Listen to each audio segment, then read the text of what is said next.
اور وہ اپنے گھر میں جا کے ریفلیکٹ کرنا شروع ہو گئے کہ میں تو کتنے سال ہمارے پیغمبر سے آواز اونچی رکھ کے بات کرتا رہا ہوں، تو میں نے تو کتنے گناہ کما لیے اس ٹائم کے اندر۔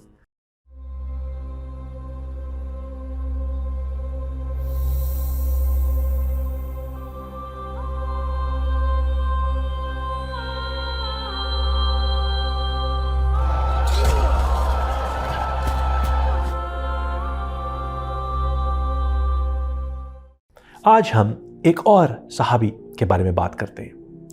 یہ وہ صحابہ ہیں جنہوں نے ہمارے پیغمبر صلی اللہ علیہ وسلم کے ٹائم میں،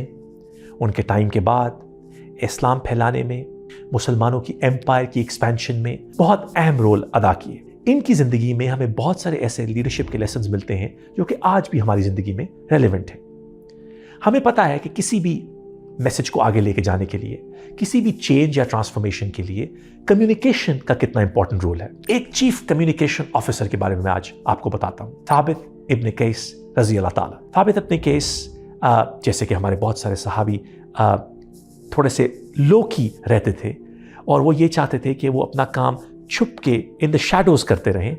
ثابت ابن قیس اس کے کمپلیٹلی اپوزٹ تھے۔ ان کی ایک لاؤڈ پرسنالٹی تھی اور بہت کمانڈنگ کمیونیکیشن سکلز ان کے پاس تھی۔ آج بھی کہا جاتا ہے کہ کمیونیکیشن کی ٹوٹل پرسنٹیجز میں سے the words that we use are only 7%۔ تقریباً 70% کمیونیکیشن کی ایفیکسی اور ایفیشنسی جو ہے وہ باڈی لینگویج سے آتی ہے۔ ثابت ابن قیس کے بارے میں یہی کہا جاتا تھا کہ جب بھی وہ کسی کمرے میں آتے تھے، جب بھی وہ کوئی اوریشن کرتے تھے، ان کے لیے لوگوں کی اٹینشن گریب کرنا،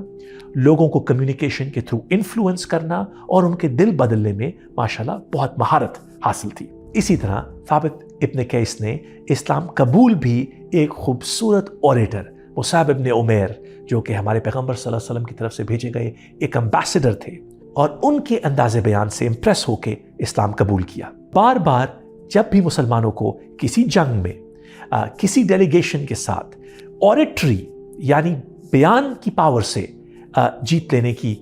ضرورت پڑی تو وہاں پر ثابت ابن قیس کو یوز کیا گیا۔ ہمیں پتہ ہے کہ اس وقت کے عربیہ میں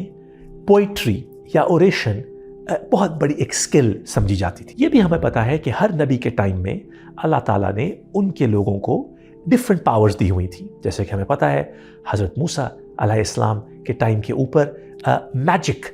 واز ویری پریولنٹ، اور جو وہاں کے ڈومیننٹ لوگ تھے وہ میجک پہ بہت پاور رکھتے تھے۔ اسی طرح ہمارے پیغمبر صلی اللہ علیہ وسلم کے ٹائم پہ اوریشن اور پوئٹری کا ایک بہت پاورفل ایرا تھا۔ تو لوگوں کے دل بدلنا، لوگوں کو انفلوئنس کرنا پوئٹری یا اوریشن کے تھرو کیا جاتا تھا۔ ایک وقت ایسا آیا، ایک ٹرائب، ایک جوئش ٹرائب بنو تمیم مدینہ منورہ میں داخل ہوئی، اور ان کے پاس بہت فیمس پوئٹس اور بہت اسٹرانگ اوریٹرز تھے، اور انہوں نے مسلمانوں کے لیے ایک PR کرائسس، جس کو ایک پبلک ریلیشنز کرائسس کہتے ہیں، وہ شروع کر دی کہ وہ جا کے چوراہوں میں جہاں جہاں لوگ اکٹھے ہوتے تھے وہاں پر اوریٹری اور پوئٹری کے تھرو لوگوں کو انفلوئنس کر رہے تھے اور اسلام کے فولڈ سے دور لے کے جا رہے تھے۔ یہاں پہ ہمارے پیغمبر صلی اللہ علیہ وسلم نے خود ثابت ابن قیس کو نامینیٹ کیا اور کہا کہ ان کا مقابلہ کریں، اور سبحان اللہ بہت سارے ہسٹوریکل ریفرنسز میں یہ آتا ہے کہ جب ثابت ابن قیس نے ان کا اپنی پوئٹری اور اوریشن سکل سے ٹاکرا کیا تو انہوں نے خود ہی،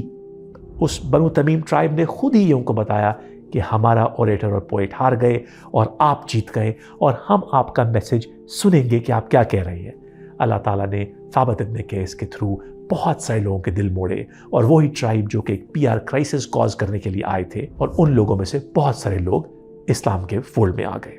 کسی بھی لیڈر کی زندگی میں اپس اینڈ ڈاؤنز آتے ہیں۔ کبھی ایسا ٹائم آتا ہے کہ آپ بہت ہائی کے اوپر ہوتے ہیں،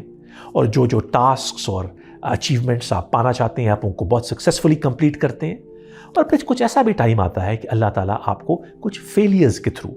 یا کچھ ٹیسٹس کے تھرو بھی آپ کو چیلنج کرتے ہیں آپ کا ایمان بڑھانے کے لیے۔ اگر ہماری زندگی میں کوئی بھی ٹیسٹ، کوئی بھی ٹرائل، کوئی بھی ٹریبولیشن آئے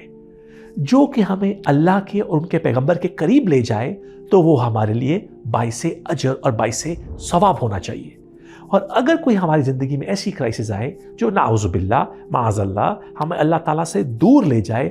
تو وہ ہمارے لیے عذاب بن جاتی ہے۔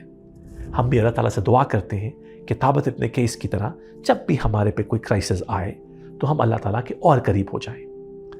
اللہ تعالیٰ نے جب قرآن میں یہ آیت اتاری کہ اپنے نبی سے کی آواز سے کبھی آواز اپنی اونچی مت کرو، تابت ابن قیس کو جو یہ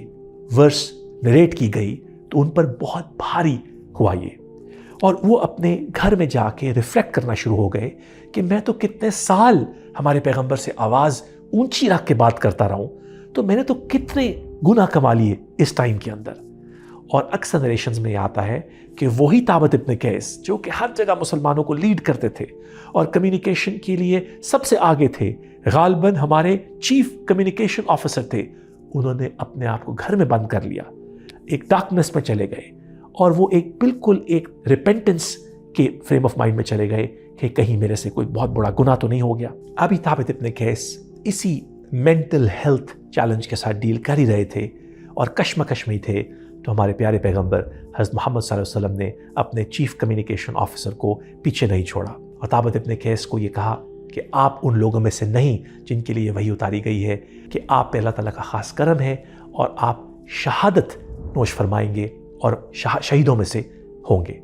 اسی طرح ہی ہمارے پیغمبر صلی اللہ علیہ وسلم کی زندگی کے بعد تابت ابن قیس نے مسلمانوں کے لیے بہت ساری جنگوں کے اندر لیڈ لی، وہاں پر بھی کمیونیکیشن سکلز کا بہت ایگزیبیشن کیا، اور بیٹل آف یمامہ میں جہاں پر ایک کرٹیکل مومنٹ آیا جہاں پر مسلمانوں پر اٹیک ہو اور کچھ مسلمانوں کی فوجیں ریٹریٹ کرنا شروع ہو گئیں، تو وہاں پہ تابت ابن قیس نے ایک چھوٹا سا ڈچ بنا کے اپنے آپ کو اس ڈچ میں کھڑا کیا اور کہا کہ میں یہاں پر ہی کھڑا رہوں گا اور اپنی اینیمیز کے خلاف بولتا رہوں گا اور اپنی آرمی کو موٹیویٹ کرتا رہوں گا، اور وہاں پہ ہی انہوں نے اپنا آخری سٹینڈ لیا، مسلمانوں کو ریلی کیا اور واپس اپنی آرمی کو موبلائز کیا۔ غالباً ثابت ابن قیس نے اپنی زندگی میں کمیونیکیشن کو یوز کرتے ہوئے ہمارے لیے وہ ایگزامپل بھی قائم کی جس سے ہم آج بھی سیکھ سکتے ہیں۔ جیسے کہ ہم اپنے ہر ایپیسوڈ اور سیریز میں کہتے ہیں کہ اگر آپ کوئی بھی کام اس نیت سے کر لیں کہ آپ اپنے نبی صلی اللہ علیہ وسلم کی سیرت کو، ہمارے صحابہ اکرام کے لیسنز کو فالو کر رہے ہیں، تو اللہ تعالیٰ ان میں معاملات میں خاص برکتیں بھی ڈال دیتے ہیں۔ انشاءاللہ اسی طرح صحابہ اکرام کی سٹوریز سے انسپائر بھی ہوں گے، موٹیویٹ بھی ہوں گے اور آگے سیکھیں گے۔ زید بن ثابت نے یہ بھی کہا کہ اس کام سے آسان شاید کسی پہاڑ کو موو کرنا میرے لیے ہوتا، کہ آپ نے میرے اوپر یہ کتنی بڑی ذمہ داری سونپ دی۔